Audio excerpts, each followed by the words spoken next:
ओम श्री साईनाथाय नमः। स्वागत है आप सभी का हमारे इस चैनल पे जिसका नाम साई की सुनो। हम कोशिश कर रहे हैं कि साईं बाबा के बारे में ज़्यादा से ज़्यादा जानकारी आप तक पहुँचे। हम चाहेंगे कि आप सब लोग कमेंट्स पे लिखें कि साईं बाबा के बारे में आप क्या जानते हैं तथा और क्या जानना चाह रहे हैं, ताकि हम ये कोशिश करेंगे आप तक जानकारी पहुँचाए।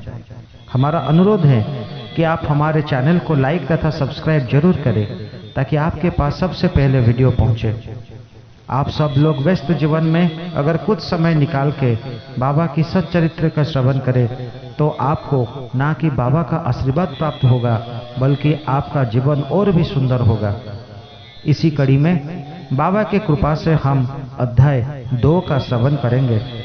इस अध्याय में ग्रंथ लेखन, ध्येय, कार्य आरंभ में असमर्थता और साहस, गर्मागर्म बहस, अर्थपूर्ण उपाधि हेमंत पंत, गुरु की आवश्यकता के बारे में चर्चा तथा श्रवण करेंगे।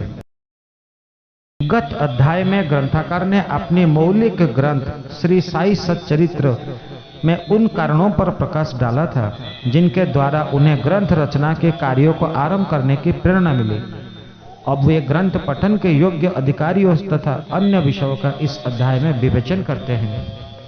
ग्रंथ लिखन का हेतु, किस प्रकार विसूचिका अथवा हैजा के रोग के प्रकोप को आटा पिसवाकर तथा उसको ग्राम के बाहर फेंकवा कर रोका तथा उसका उन्मूलन किया।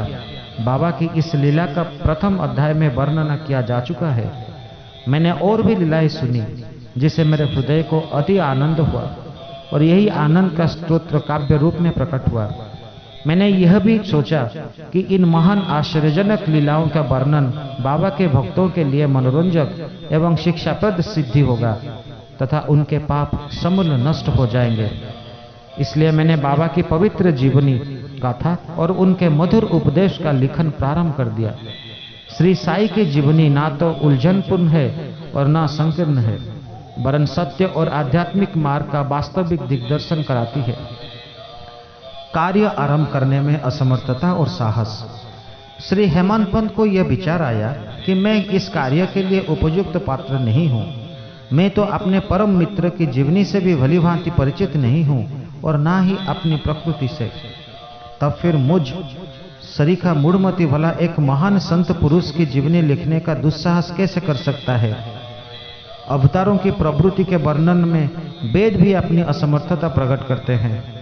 किसी संत का चरित्र समझने के लिए स्वयं को पहले संत होना नित्यांत आवश्यक है। फिर मैं तो उनका गुणगान करने की सर्वथा अयोग्य ही हूँ। संत की जीवनी लिखने में एक महान साहस की आवश्यकता है और कहीं ऐसा ना हो कि 4 लोगों के समक्ष हास्य का पात्र बनना पड़े। इसलिए श्री साईं बाबा की कृपा प्राप्त करने के लिए मैं ईश्वर से प्रार्थना करने लगा। महाराष्ट्र के संत श्रेष्ठ श्री ज्ञानेश्वर महाराज का कथन है कि संत चरित्र के रचयिता से परमात्मा अति प्रसन्न होता है। तुलसीदास जी ने भी कहा है कि साधु चरित्र शुभ से सरिष कपासु, निरस विशद गुणमय फल जासु, जो सही दुख पर छिंद्र दुरावा, बंधन य जे ही जग जस पावा। भक्तों को भी संत की सेवा करने की इच्छा बनी रहती है। संतों का कार्य पूर्ण करने की प्रणाली भी विचित्र ही है। यथार्थ प्रेरणा तो संत ही किया करते हैं, भक्त तो निमित्त मात्र है, या कहिए कि कार्यपूर्ति के लिए एवं यत्र मात्र है। उदाहरणार्थ, सन 1700 में कवि महीपति को संत चरित्र लिखने का प्रेरणा हुई। ईश्वर ने संत में अतः प्रेरणा पैदा की और कार्य पूर्ण हो गया। इसी प्रकार सन 1800 में श्री दास गणु की सेवा स्वीकार हुई। महीपति ने 4 काव्य रचे, भक्ति विजय, संत विजय, भक्ति लीलामृत, संत लीलामृत, और दास गणु ने केवल 2, भक्ति लीलामृत और संत कथामृत, जिसमें आधुनिक संतों के चरित्रों का वर्णन है। भक्ति लीलामृत के अध्याय 31, 32 और 33 तथा संत कथामृत के 57वें अध्याय में श्री साईं बाबा के मधुर जीवनी तथा अमूल्य उपदेश के वर्णन सुंदर एवं रोचक ढंग से किया गया है। इनका उदाहरण श्री साई लीला पत्रिका के अंक 11, 12 अथवा 17 में दिया गया है। पाठकों से इनके पठन का अनुरोध है।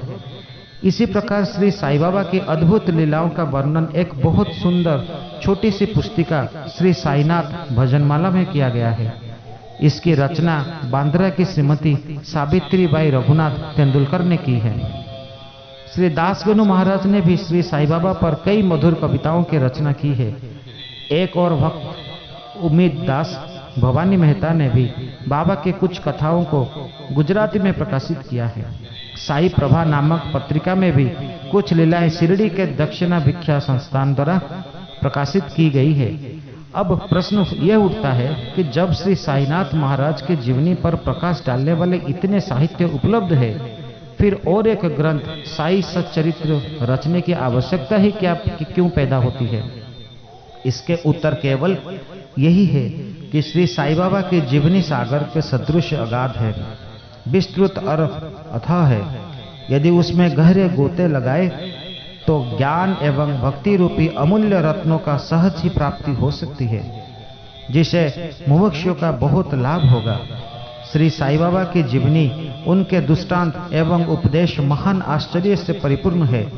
दुख और दुर्भाग्यग्रस्त मानवों को इनसे शांति और सुख प्राप्त होगा तथा लोक और परलोक में श्रेयस की प्राप्ति होगी।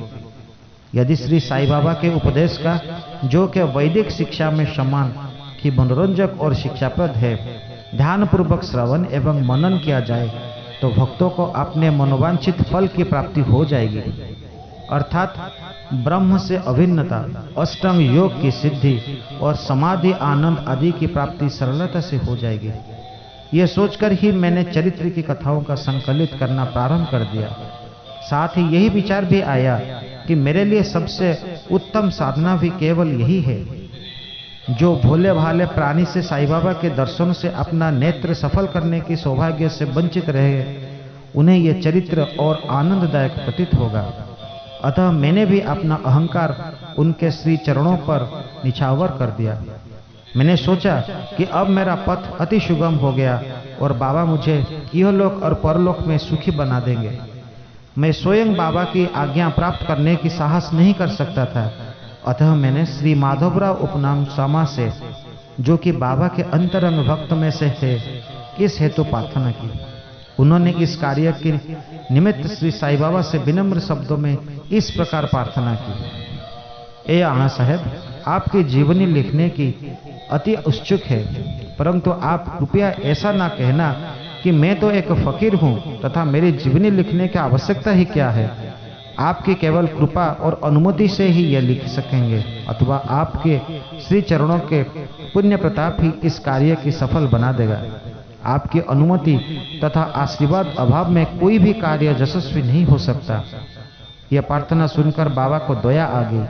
उन्होंने आवश्यक और उदी देकर अपना बरद हस्त मेरे मस्तक पर रखा और कहने लगे कि उन्हें जीवनी और दृष्टांतों की एकत्रित कर लिपिबद्ध करने दो। मैं इनकी सहायता करूंगा। मैं स्वयं ही अपनी जीवनी लिखकर भक्तों की इच्छा पूर्ण करूंगा, परंतु इनको अपना यह अहं त्याग कर मेरे शरण में आना चाहिए। जो अपने जीवन में इस प्रकार आचरण करते हैं, उसकी मैं आध्यात्मिक सहायता करता हूँ।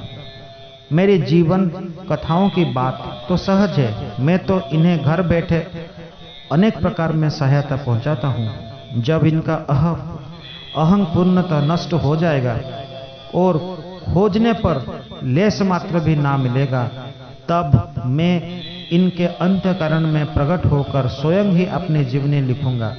मेरे चरित्र और उपदेश के श्रवण मात्र से ही भक्तों के हृदय में श्रद्धा जागृत होकर सरलता पूर्वक आत्मानुभूति एवं परमानंद की प्राप्ति हो जाएगी। ग्रंथ में अपने मत का प्रतिपादन और दूसरों का खंडन तथा अन्य किसी विषय के पक्ष या विपक्ष में व्यर्थ के वाद विवाद की कुचेष्टा नहीं होनी चाहिए। अर्थपूर्ण उपाधि हेमंत पंत। वाद विवाद शब्द से हमको स्मरण हो गया कि मैंने पाठकों को वचन दिया है कि हेमंत पंत उपाधि किस प्रकार प्राप्त हुई, इसका वर्णन करूंगा। अब मैं उसका वर्णन करता हूँ। श्री काका साहब दीक्षित और नाना साहेब चांदोरकर मेरे अति घनिष्ठ मित्रों में से थे। उन्होंने मुझसे शिरडी जाकर श्री साईं बाबा के दर्शन लाभ उठाने का अनुरोध किया। मैंने उन्हें वचन दिया, परंतु कुछ बाधा आ जाने के कारण मेरी शिरडी यात्रा स्थगित हो गई। मेरे एक घनिष्ठ मित्र का पुत्र लोनावाला में रोगग्रस्त हो गया था। उन्होंने सभी संभव आदि भौतिक और आध्यात्मिक उपचार किए, परंतु सभी प्रयत्न निष्फल हुआ और जोर किसी प्रकार भी कम ना हुआ। यह घटना देखकर मुझे विचार आया कि जब गुरु एक बालक के प्राणों का भी रक्षा करने में असमर्थ है, तब उनकी उपयोगिता ही क्या है? और जब उनमें कोई सामर्थ्य ही नहीं, तब फिर शिरडी जाने से क्या प्रयोजन? ऐसा सोचकर मैंने यात्रा स्थगित कर दी, परंतु जो होना था वो तो होकर ही रहेगा, और वो इस प्रकार हुआ। प्रांत अधिकारी नाना साहेब चांदोरकर बसई के दौरे पर जा रहे थे। वे ठाणे पे दादर पहुंचते तथा वसई जाने वाली गाड़ी की प्रतीक्षा कर रहे थे। उसी समय बांद्रा लोकल आ पहुंची, जिसमें बैठकर वो बांद्रा पहुंचे तथा शिरडी यात्रा स्थगित करने के लिए मुझे आड़े हाथों लिया। नाना साहब का तर्क मुझे उचित तथा सुखदायी प्रतीत हुआ और इसके फलस्वरूप मैंने उसी रात्रि शिरडी जाने का निश्चय किया और सामान बांधकर शिरडी को प्रस्थान कर दिया। मैंने सीधे दादर जाकर वहां से मनमाड़ की गाड़ी पकड़ने का कार्यक्रम बनाया। इस निश्चय के अनुसार मैंने दादर जाने वाली गाड़ी के डिब्बे में प्रवेश किया। गाड़ी छूटने ही वाली थी कि इतने में एक यवन मेरे डिब्बे में आया और मेरा सामान देखकर मुझसे मेरा गंतव्य स्थान पूछने लगा। मैंने अपना कार्यक्रम उसे बतला दिया। उसने मुझसे कहा कि मनमाड़ की गाड़ी दादर पर खड़ी नहीं होती, इसलिए सीधे बोरीबंदर से होकर जाओ। यदि ये एक साधारण सी घटना घटित ना हुई होती तो मैं अपने कार्यक्रम के अनुसार दूसरे दिन शिरडी ना पहुंच सकने के कारण उनके प्रकार की शंका कुशंकाओं से घिर जाता, परंतु ऐसा घटना ना था। भाग्य ने साथ दिया और दूसरे दिन 1:10 में पूर्व ही मैं शिरडी पहुंच गया। यह सन 1910 की बात है, जब प्रवासी भक्तों के ठहरने के लिए साठेवाड़ा ही एकमात्र स्थान था। टांगों से उतरने पर साईं बाबा के दर्शन के लिए बड़ा लालयत था। उसी समय भक्त प्रवर श्री तात्या साहेब नुलकर मस्जिद से लौट रही थे। उन्होंने बतलाया कि इस समय श्री साईं बाबा मस्जिद के मोड़ पर ही है, अभी केवल उनका प्रारंभिक दर्शन ही कर लो और फिर स्नानादि निवृत्ति होने के पश्चात सुविधा से भेंट करने जाना। यह सुनने ही मैं दौड़ कर गया और बाबा की चरणावंदना की। मेरी प्रसन्नता का पारावार न रहा। मुझे क्या नहीं मिल गया था। मेरे शरीर उल्लसित हो गया। क्षुधा और तृषा की शुद्धि जाती रही।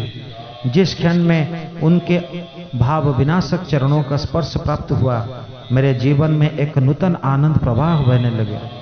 मैं उनका स्मरण कर उन मानसिक प्रणाम किया करता हूँ। जैसे कि मेरे अनुभव में आया कि साईं के दर्शन में ही ये विशेषता है कि विचार परिवर्तन सांसारिक भोगों से वैराग्य बढ़ता जाता है।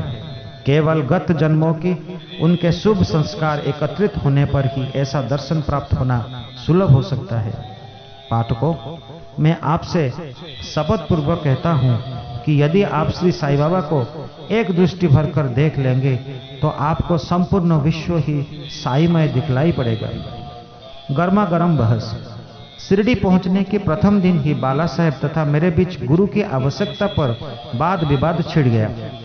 मेरा मत था कि स्वतंत्रता त्याग कर पराधीन क्यों होना, तथा जब कर्म करना पड़ता है तब गुरु की आवश्यकता ही कहाँ रही। प्रत्येक को पूर्ण प्रयत्न कर स्वयं को आगे बढ़ाना चाहिए। गुरु शिष्य के लिए करता ही क्या है, वो तो सुख से निद्रा का आनंद लेता है। इस प्रकार मैंने स्वतंत्रता का पक्ष लिया और बाला साहब ने प्रारब्ध का। उन्होंने कहा कि जो विधि लिखित है वह घटित होकर ही रहेगा। इसमें इस उच्च कोटि के महापुरुष भी असफल हो गए हैं। कहावत है, मेरे मन कुछ और है, विधाता के कुछ और। फिर परमसुख शब्दों में बोले, भाई साहब, ये निरी विद्धता छोड़ दो। यह अहंकार तुम्हारी कुछ भी सहायता ना कर सकेगा। इस प्रकार दोनों पक्षों के खंडन मंडन में लगभग 1 घंटा व्यतीत हो गया और सदैव की भांति कोई निष्कर्ष ना निकल सका। इसलिए तंग और विवश होकर विवाद स्थगित करना पड़ा। इसका परिणाम यह हुआ कि मेरी मानसिक शांति भंग हो गई तथा मुझे अनुभव हुआ कि जब तक घोर दैहिक बुद्धि और अहंकार न हो तब तक विवाद संभव नहीं है। वस्तुतः यह अहंकार ही विवाद की जड़ है। जब अन्य लोगों के साथ मैं मस्जिद गया तब बाबा ने काका साहब को संबोधित कर प्रश्न किया कि साठेवाड़ा में क्या चल रहा था, किस विषय में विवाद था। फिर मेरी ओर दृष्टिपात करने बोले कि इन हेमान पंत ने क्या कहा। यह शब्द सुनकर मुझे अधिक अचंभा हुआ। साठेवाड़ा और मस्जिद में प्रायतः अंतर था। सर्वज्ञ या अंतर्जामी हुए बिना बाबा को विवाद का ज्ञान कैसे हो सकता था। मैं सोचने लगा कि बाबा हेमान पंत के नाम से मुझे क्यों संबोधित करते हैं। ये शब्द तो हेमाद्री पंथ का अपभ्रंश है। हेमाद्री पंथ देवगिरी के यादव राजवंशी महाराज महादेव और रामदेव की विश्वविख्यात मंत्री थे। वे उच्च कोटि के विद्वान, उत्तम प्रकृति और चतुर्भग चिंतामणि और राज प्रशिष्ट जैसे उत्तम काव्यों का रचयिता थे। उन्होंने ही हिसाब किताब रखने की नवीन प्रणाली को आविष्कार किया था और बही खाते की पद्धति को जन्म दिया था और कहा था इसमें विपरीत तक अज्ञानी, मूर्ख और मंदमती हूँ। अतः मेरी समझ में यह न आ सका कि मुझे इस विशेष उपाधि से विभूषित करने का क्या तात्पर्य है। गहन विचार करने पर मैं इस निष्कर्ष पर पहुंचा कि कहीं मेरा अहंकार को चूर्ण करने के लिए ही तो बाबा ने इस अस्त्र का प्रयोग नहीं किया है, ताकि मैं भविष्य में सदैव के लिए निरभिमानी एवं विनम्र हो जाऊं, अथवा कहीं ये मेरे वाक् चातुर्य के उपलब्ध में मेरी प्रशंसा तो नहीं है। भविष्य पर दृष्टि प्राप्त करने से प्रतीत होता है कि बाबा के द्वारा हेमान पंत की उपाधि से विभूषित करना कितना अर्थपूर्ण और भविष्य गोचर था। सर्वविदित है कि कालांतर में दाभोलकर ने श्री साईं बाबा संस्थान का प्रबंध कितने सुचारू एवं विद्वान पूर्वक ढंग से किया था। हिसाब किताब आदि कितने उत्तम प्रकार से रखे थे तथा साथ ही साथ महाकाव्य साई सच्चरित्र की रचना भी की। इस ग्रंथ में महत्वपूर्ण और आध्यात्मिक विषय जैसे ज्ञान, भक्ति, वैराग्य, शरणागति और आत्मनिवेदन आदि का समावेश है। गुरु की आवश्यकता, इस विषय ने बाबा ने क्या उद्गार प्रकट किए, इस पर हेमान पंत द्वारा लिखित कोई लेख या स्मृति पत्र प्राप्त नहीं है, परंतु काका साहब दीक्षित ने इस विषय पर उनके लेख प्रकाशित किए हैं। बाबा से भेंट करने के दूसरे दिन हेमान पंत और काका साहब ने मस्जिद में जाकर घर लौटते ही की अनुमति मांगी। बाबा ने स्वीकृति दे दी। किसी ने प्रश्न किया, बाबा कहाँ जाए? उत्तर मिला, ऊपर जाओ। प्रश्न, मार्ग कैसा है? बाबा, अनेक पंथ है, यहाँ से भी एक मार्ग है, परंतु यह मार्ग दुर्गम है तथा सींग और भेड़िए भी मिलते रहे। काका से पूछे, यदि पथ प्रदर्शक भी साथ हो तो? बाबा, तब कोई कष्ट ना होगा।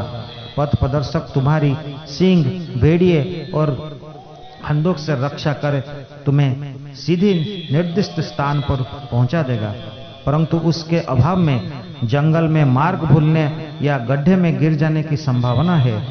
दाभोलकर भी उपयुक्त प्रसंग के अवसर पर वहां उपस्थित थे। उन्होंने सोचा कि जो कुछ बाबा कह रहे हैं वो गुरु की आवश्यकता क्यों है, इस प्रश्न का उत्तर है।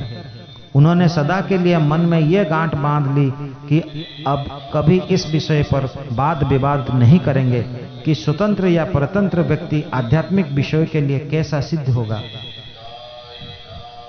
परंतु इसका विपरीत यथार्थ में परमार्थ लाभ केवल गुरु के उपदेश पालन में ही निहित है।